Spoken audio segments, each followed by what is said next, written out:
Hello everyone and welcome to a very special video here on the channel.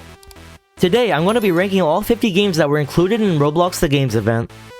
I have completed every single game in the event, and so I believe that makes me capable of sharing my opinions with you all.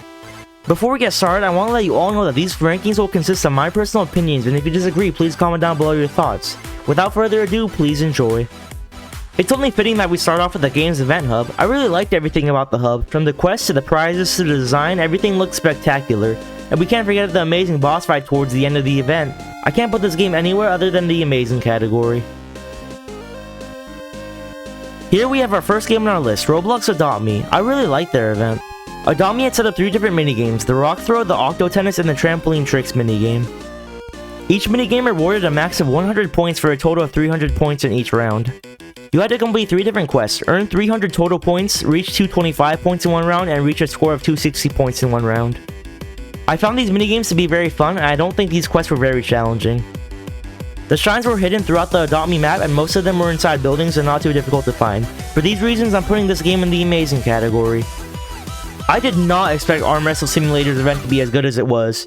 They created an entire interactable obby which included arm wrestling NPCs and gaining strength, which was a nice way to incorporate the main features of their game into their event. I really enjoyed seeing the bright and colorful environments that the game created for their event. The shrines were hidden throughout different stages in the obby and were very easy to find. I have to put this game in the amazing category. Next up we have Arsenal. Arsenal has created some exceptional events in the past, and this one is no different. They created a 3-floor shooting range with many enemies and purchasable upgrades. They had 3 different quests: kill 20 enemies, purchase 0 upgrades until floor 2, and complete all 3 floors. These quests were very easy, and quest 2 added an extra challenge to the shooting range, which I enjoyed. Their event map was very vibrant and looked like it took a lot of time to create. There was also a boss fight at the end of the shooting range, and that was also really well made. The shrines were hidden in different areas at the beginning of the map. You might have guessed it, but Arsenal goes in the amazing category. That's 3 events in a row. The event for Bad Business was a little grindy, but not bad whatsoever. You had to collect 30 trophies, which spawned after every 3 kills you got. After that, you unlocked the tennis racket weapon. The next 2 quests required you to get 20 melee and 20 long range kills with this weapon. This task was slightly tedious, but I eventually got it done within a reasonable time frame. 2 of the shrines were hidden inside the main menu, and 3 were hidden within any map. I'm going to put this game in the average category. This is the first sports-related game on our list. For Basketball Legends event, we had to get a slam dunk, achieve 5 assists, and score a 3-pointer shot. These sound easier said than done. It's honestly a lot harder to do these quests while you're playing with other players. The shrines were hidden inside of an area called My Park. Finding the shrines wasn't difficult, but this game did nothing special for their event, and I mean at all. They didn't add anything new and made their quests really boring. This game deserves to go into the terrible category. Alright, next up we have Beestorm Simulator, one of my personal favorites. This game centered their event around golfing, and I think that was a genius idea considering the type of game that this is. We had 3 different quests that you can see on the screen right now. None of them were too difficult, and if you read the quest giver's dialogue, you could find tips to help you progress with your golfing faster. The shrines were hidden throughout the starter zone and were easy for new and old players to find. I'm choosing to rank this game in the amazing category. Next up we have Be NPC or Die. This game's event wasn't very creative except for one portion. You had to complete 3 quests that you can see on the screen right now. They weren't very hard quests, but they were kind of boring. Although I have to say, I liked the 3rd quest where you had to light the torch at the top of the lighthouse. What mainly caught my eye was the well-made lighthouse map, if I'm being honest. After each round, 1 random colored shine would have spawned in a random area of the lobby. They were slightly tedious to get due to that RNG factor. I'm going to put this game in the average category, however. Next up is a controversial game, Blade Ball. This event was pretty similar to the Hunt in the Classic, which is the main problem with their events. They're all too similar. There were 3 quests you had to complete, as you can see on the screen right now. The game also added a new soccer field map, which I actually really liked. To top things off, there was a really cool and well-animated Kraken boss battle, which was easily the best part of their event. Getting the shines was very tedious, however. There were 5 different maps, each with 1 shine hidden on them. It was hard to get these shrines because you had to constantly try not to die from the ball while also dealing with the RNG factor of finding the map in the vote selection area. The boss battle and the soccer field are why I'm putting this game in the average category. Like many other games, Boxing League had 3 different quests you had to complete, with an additional 4th challenge of finding the shines. I found the 5-player brawl matches very hard to win, but after a few attempts I came out victorious. Around the map, there was crates that you had to break in order to find the shines, with each crate having a random chance to have a shine inside of it. This game honestly didn't really add anything creative into their game for their event besides a new event world, so unfortunately it has to go in the bad category. Creatures of Scenaria created a battle arena with quests focused on locating it and defeating other players inside the arena. I liked how they incorporated fighting aspect into their event, although it wasn't anything special. The shrines were randomly located throughout different areas of the map and were really hard to find without a tutorial. It wasn't the worst game of the event, but I don't think they did enough to deserve to be placed in anywhere other than the average category. Dress to Impress added a lot for their event. First, you had to place top 3 inside of a round as a duo, which means teaming up with another player. Next, there was an obby you had to complete and get within the top 3 finishers for the second silver. Lastly, there was an underwater mermaid race where you had to collect speed rings in order to get to the end. You also had to place top 3 in the mermaid race to get the last silver. The 5 shrines were hidden inside of the lobby and inside of the dressing room, and they were very easy to find. I really liked their event, so I think it deserves to go into the great category. I'm really impressed with what Drive World had to offer for their event. They had 3 quests, like most other games, but they had a lot more than that. They created 5 different driving obstacle courses themed around each theme, which were extremely fun and reminded me of those Grand Theft Auto car obstacle courses I've seen before. There was 1 shrine hidden within each obstacle course, and they were easy to spot. Overall, Drive World has truly outdone themselves, and they deserve to go into the amazing category. Driving Empire wishes it could be Drive World. Driving Empire created a car obstacle course similar to Drive World, with stages that would rearrange each time you played it. Every time you completed the obby, you would be given a 180 silver currency, which could be used to buy the silver badges for the event. I really liked the obstacle course, and it was a lot less repetitive than their event for the classic. The shrines were hidden throughout the entire world of Driving Empire, and they were really spread far apart. I just like how they also had a shine tracker they were selling for Robux, as if they knew how hard it would be to find the shines. However, I think despite the shine difficulty, the game deserves to go into the great category. Eat the World had a pretty cool event. They had 3 different quests as you can see on the screen right now.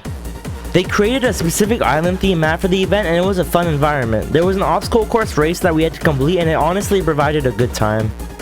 They also had targets that spawned around the map which you could break by throwing things at them. The shrines were hidden inside of different areas of the map, and we had to dig our way through to find them, which I thought was an interesting way to go about it. Overall, I really liked their event, and I think the game deserves to go into the great category.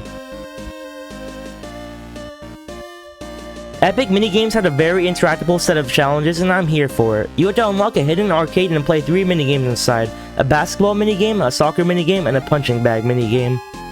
I really like this idea, and I find the execution to be even better. Next, we had to find 3 pieces of sports equipment hidden within random minigames and return them to the quest giver to get the second silver badge. Lastly, you had to win 5 sports minigames, which all had a soccer ball icon to help identify them. The shrines were hidden throughout the lobby and within different minigames. They had some really creative ways to obtain them, and overall it was a really fun experience. I'm putting this game in the great category. Fashion Famous' event was a small letdown. They had 3 different quests that you can see on the screen right now. You needed to play rounds with different categories to finish these quests. However, getting the right categories was kind of annoying, although it was a lot easier if you used a free private server because you could keep rejoining until you got the category you needed. The shrines would randomly spawn within fixed locations inside the lobby and dressing room. They weren't much of a pain to find. I liked the game better than Dress to Impress, but I'll have to put it in the average category. Fishing Simulator required a lot of effort. You had to talk to Mayor Eliza, who gave you 3 quests. You had to come first in a fishing competition against NPCs, defeat 20 ginormous trout, and compete in a jet ski race across water. The fishing competition was fine, and I think my favorite part of their event was the jet ski race. However, defeating the ginormous trout was tedious and annoying. The shrines were hidden inside buildings and located on different islands. The bad thing is traveling to the islands took very long with the basic boat that I had. Other than that, this event was alright and worthy of the average tier. Football Fusions 2's event was so tedious. It really annoyed me because it was hard and took a while to complete. You had to complete 3 hard quests that you can see on the screen right now. Finishing a match was easy even though it took a long time. However, the other 2 quests sucked, and they're the main reason why it took me so long to complete this game. The shrines randomly spawned anywhere on the field, and it was a first come first serve for who could have gotten the shrines. However, it wasn't hard to find and collect them. This game added nothing new, and on top of that, it was very tedious, so it goes in the terrible category. I enjoyed about 2/3 of Funky Friday's quest. First of all, they created a summer-themed obby which you had to complete in under 10 minutes and without dying. This was my favorite part of their event. Next, we had to complete 3 songs with a score 50% or higher. This sounds easy, but I heavily struggled on this portion, and it was definitely my least favorite part. Lastly, you had to complete 3 out of 6 songs while versing and beating another player. This quest was fine and was easy to complete with a friend. The shines were hidden all throughout the Funky Friday lobby and were modeled as shiny crystal-like arrows, which I found pretty cool. I hated the second quest, but the rest of the game was fine, so I'm putting this game in the average category. Gym League's quest was mediocre to say the least. You had to complete 3 different quests as you can see on the screen right now. Playing the boxing matches was pretty easy, albeit a little repetitive. The track and deadlift matches would rotate each round, and so you can get both of those done within a reasonable time frame. The shines were hidden within different areas of the game, but there's one shine that annoyed me. It was hidden in the underground gym, which is a gym you had to grind for a lot to unlock. Once I got the hang of the game, it wasn't that hard to unlock, but anyways, I think this game should go in the average category. HCBB is a baseball game, hard to tell, right? Anyways, they had 3 quests as you can see on the screen. The tutorial was very long and the game is very complicated, which annoyed me honestly. The next 2 quests were nothing special, but they were definitely time consuming. The shines would randomly spawn in different areas of the field and were first come first served to collect, similar to Football Fusion 2. This game, like others, added nothing new, so because of that I'm ranking it in the terrible category. Hockey Legends feels like every other sports game that I've talked about so far. It had 3 quests, none of which seemed like it took any effort for them to create. The shines were hidden inside of the park area where they were scattered around but not hard to find. I'm not gonna lie, this is definitely my favorite game in the terrible category, but that is not a high bar to beat. Horrific Housing had a quest that was nothing special, but I liked it. You had to find 3 events that had a chance of spawning within each round you played. This was a little RNG dependent, but the game made it so these events spawn more often and it didn't take long to complete. The game told you where the shines were hidden, which is a really nice change of pace. Like I said, it was a simple event, but I'm here for it, so this game goes in the average category. The event for Horse Life was super easy, but it was pretty boring. You had to complete 3 quests, tame 1 horse, level up your horse, and win 1 horse race. These were all easy and took probably around 10 minutes to complete. Gathering the shines were annoying though, because you had to roam around the map for ages until you could find any of them. I'm going to spare this game from the terrible category and just place it in the bad tier. Horse Racing Simulator's quests required you to grind for a while before being able to complete them. At one point, I just let my computer run for 10 to 15 minutes while I was watching YouTube. The shines were hidden within the small lobby and were disguised as sports equipment, which I liked. That's all there was for this quest, which isn't a lot, so because of that I have to put this game in the bad category. I've never played Keys before until now, but it was a pretty fun game. You had to complete 3 quests as you can see on the screen right now. The game created a limited time event map for the games and I really liked it. However, that was probably the best part of their event. Their quests were nothing special and were things that you could do without the event. The shines would randomly spawn across the special event map and were pretty easy to spot. I'm gonna rank this game in the average category mainly because of the event map that they created. Launch into Space Simulator consisted of 3 quests that had multiple tasks you had to do. These tasks may seem grindy, but they weren't as bad as you think. I completed most of them rather quickly and they weren't very difficult. The shines were hidden throughout the first 3 different worlds and they weren't very hard to find. The game added a new watermelon currency, which I assume means they were on the Pink Warriors team. That's all I have to say for this game, and I think it deserves to be ranked in the average category. Let me just say that Michael's Zombies cooked for their event. They created an entire new map for the event called Michael's Tropical Resort, and it was very big and aesthetically pleasing. They had a board within the map that explained exactly what you had to do to earn the silver badges. They created a baseball minigame, a pirate minigame, and a shooting minigame, and all of them were extremely fun. The shines were easy to find because there was another board that told you where exactly you had to look to find them. I haven't played Michael's Zombies a whole lot, but from seeing what they did here, they deserve to go into the amazing category. Moto Rush's quest was pretty glitchy, which is kind of funny. They made us complete 3 races, with the third one being a special event race. The first one took a while, but it was pretty easy. The second one was also pretty easy. The third quest had to be nerfed from completing a race in 90 seconds to 110 seconds. Until then, it was very hard to complete it with the default motorcycle, but after the nerf it became a lot easier. The shines are where the game gets glitchy. Every time you collected one singular shine, you could get 2 different shine badges. This is the method I use, but also I heard rejoining respawn the shines, which makes it even easier. This game didn't add a whole lot other than a new event race, so it goes in the bad category. The event for Midnight Racing Tokyo was really cool. They themed a large portion of their map around the games event, and I found that to be really interesting. They created a small story with NPCs about buying a new limited time car and upgrading it so you could compete and win first place in a car race. Although the shines were hidden in and out of buildings, I'd say that they were pretty difficult to find. I'll still be generous and put this game in the great tier. The event for Murderers vs Sheriffs Duels wasn't anything special, however I really enjoyed their new summer themed lobby. They had 3 different quests as you can see on the screen right now, and 3 different quest givers informing you on how to get the silver badges. I was playing with some of my friends and so the quests were pretty easy for me. 2 of the shines were located somewhere in the lobby and the other 3 inside of random maps that you had to search for. They weren't very hard to find once I found the correct maps. I really like the lobby and I think that's why this game deserves to go into the average category. Obby But You're on a Bike actually did a decent job with their quest. They created a limited time event world you had to complete along with a few other easy quests to do. The event was sports themed and it was really fun to complete. The shines were located in different areas on the first world and event world maps, and they were a little difficult to find because they were strategically hidden, but I still think this game should go in the great tier. Pacer Test's event was really grindy. You had to complete 3 quests that you can see on the screen right now. Getting 10 speed sounds easy, but it took a really long time because it takes a really long time to gain speed in this game. The second quest was fine, but the third quest was definitely harder, which is why I completed it in a small server. The shines were scattered around throughout the building, but they weren't difficult to spot. This game added nothing to their game to appeal to new players for the event, so it automatically goes in the terrible category, even if it was nowhere as bad as the rest of those games. Pet Catchers pleasantly surprised me, and I wouldn't expect anything less from Rebel Studios. They had 3 different minigames, the soccer minigame, the track minigame, and the tile painter minigame. You had to talk to NPCs to complete their quests, which revolved around playing these different minigames. I really liked the minigames and I thought they were a fun addition for the event, whether you previously played Pet Catchers or not. 4 shines were hidden within the first world and the last one was hidden within the second world. You had to look around for a bit, but it wasn't hard to find them at all, as they were creatively hidden throughout the visually pleasing worlds. This might be a hot take, but I'm ranking this game in the amazing category. Out of all the games that participated in this event, Polar Sword of all games surprised me the most, and I mean that in the best way possible. This game took all the team leaders and added them into the game as NPCs, each with their own quests rewarding silver badges and other items for players who regularly play this game, which I found cool.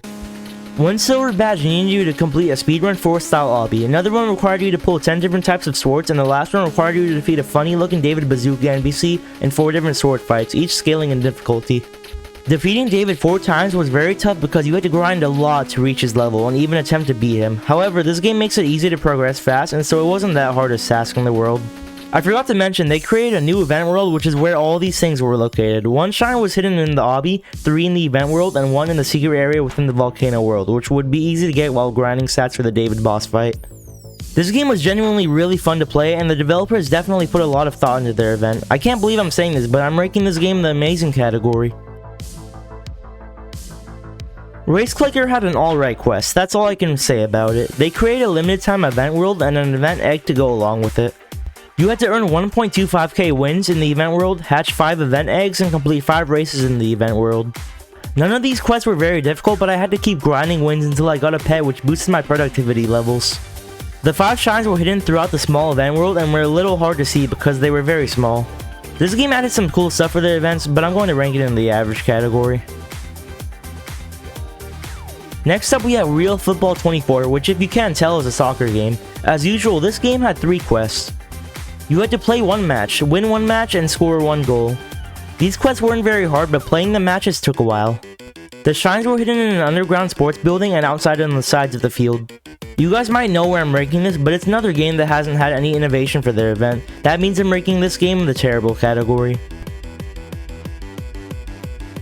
Robeats is the next game on our list. They have 3 different quests that you can see on the screen right now. Playing 3 songs with 2 other players wasn't easy because you could just AFK the songs. Quest 2 and 3 required you to earn points, but Quest 3 basically negated Quest 2, so it's almost as if there's just 1 quest left. The game created lots of tasks that you had to do to earn points, and you can see some of them on the screen right now. The shrines were very difficult to find because they were scattered all around the map and you never really knew where to look. This game added the points feature, which isn't a lot, but it's enough for me to rank them in the bad category. Shark Bite 2 had a really creative event. This game is definitely one of the best ones we've seen in a while. They added 3 quests, a new weapon, a new ship, and some minigames to complete during rounds. The first quest required you to get 100 damage done to the shark with a new water gun weapon. After completion, quest 1 rewarded a new boat called the Games Galleon. You had to use this boat to fire cannonballs at another player's Games Galleon until you could sink it, which was the requirement for the second quest. The last quest is where the minigames come into play. It required you to complete 4 different minigames: the basketball minigame, the grind rail, the long jump, and the high jump, which were amazingly fun to complete. 1 shrine was hidden in the lobby, 1 in the oil rig map, 2 were underwater, and 1 was even attached to the shark. All these shrines were strategically placed, and it was a nice challenge to find them all. I really love how this game stuck to the summer and sporting themes so well, and for that I'm ranking it in the amazing category. Slap Battles created a soccer-themed quest for their event, and it was pretty chaotic. You had to complete 3 quests that you can see on the screen right now. Scoring goals was a little tough, but I got it done. Hitting players with the ball was super easy, and winning matches wasn't very hard either. I think doing a soccer game mode was a good idea due to the funny physics of this game. The shrines were hidden in the lobby and in different islands and areas within the main map. They weren't very hard to find, and I appreciate how they were in unique locations. I'm going to put this game in the great category because it brought me some good joy when completing their quest. Sonic Speed Simulator glitched out for me, which I'll explain in a bit. You had to complete 3 quests that you can see on the screen right now. Collecting 1000 Chaos Orbs was really easy because they were basically everywhere on the map. Now here's the glitch part. After the first quest, I took a break from grinding out some event games. When I rejoined SSS, I randomly got the last 2 silver badges despite not completing their quest. The other 2 quests didn't seem extremely hard, but you had to grind for a while to become fast enough. Let me just say, finding the shrines in this game was super hard because the map is absolutely huge and it would have taken a long time without a tutorial. I don't know if I can exactly give this game a fair ranking, but I'll just stick it in the average category. Super Golf Silver badges felt like the right level of challenging. There were 3 quests that you had to complete, and luckily I was already used to the physics of this game because I've played it before. The hockey game mode was easier than the standard game mode, but the basketball game mode was more challenging. I barely completed that quest in my first round of the basketball game mode because I'm not the best at that one. The third quest might be difficult for some, but you could use a small server and it would automatically become a lot easier. The shrines for this game were absolutely torture to get, however. Each shrine appeared on one certain hole on one certain map. It was annoying because you had to either wait for the map to be selected and wait for that stage to come, or you could just use the server browser feature. This feature is what most people, including me, use, and it made the servers with the right maps and levels fill up fast.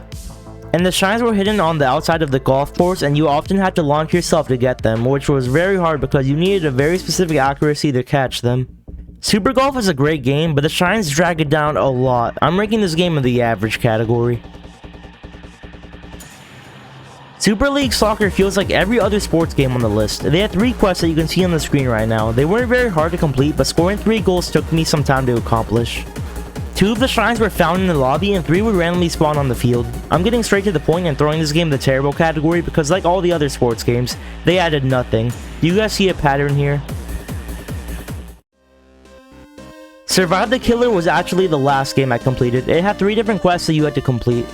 You can see them on the screen right now. The first one was a little hectic, but it was overall not bad. The second one was really easy once I found friends to play with.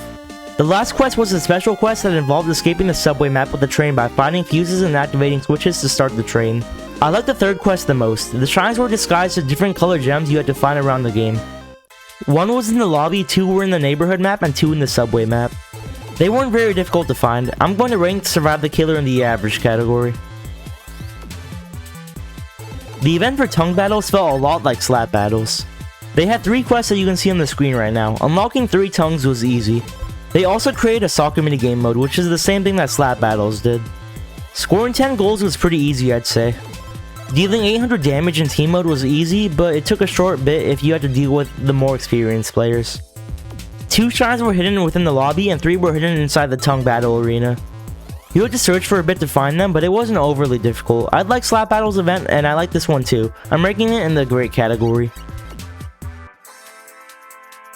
Here we have Track and Field Infinite, another sports game. You had to complete 3 quests that you can see on the screen right now. The first quest turned out to be pretty easy. Nobody in my server would join my relay, however, so I invited some friends to help me out with that. Competing in 10 events was definitely easy, but it was also time consuming. The shrines were disguised as different small objects and hidden around the middle of the area of the map. They were a little hard to find because they were small and strategically placed. I'm ranking this game in the terrible category, however, because they didn't add anything special and finding the shrines were decently hard. Ultimate Football used the Battle Pass system to reward the 3 silver badges. You had to get to level 5 for the first silver, level 8 for the second silver, and level 11 for the third silver. There were different football minigames you could play to level up, like tackling and throwing minigames. Leveling up didn't take very long once I got the hang of the minigames. The game had hints that helped you find where each of the shrines were located. Most of them were easy to find, but I struggled with 1 or 2 of them. In the end, I got it done though. I have to put this game in the bad category, however, I'm glad they made it pretty easy and also added the hints for the shrines. Untitled Boxing Game is definitely the best sports game of this event. They created an entire storyline where a retired champion NPC named Coach Bringus set us up for 3 different boxing matches, each rewarding 1 silver badge. We had to fight Coach Bringus for the 3rd match, and the game made it so we didn't have to win against him in order to get the shine. All we had to do was knock him down once. I really appreciate them doing this because I was not good enough at this game to KO this dude. That was a really nice thing for them to do in case you weren't very good at the game. 2 shrines were hidden inside the lobby, and 1 was rewarded from completing a PvP match, and 1 was in the shop menu. The last shrine was inside of a triple question mark server you could teleport to using the server browser.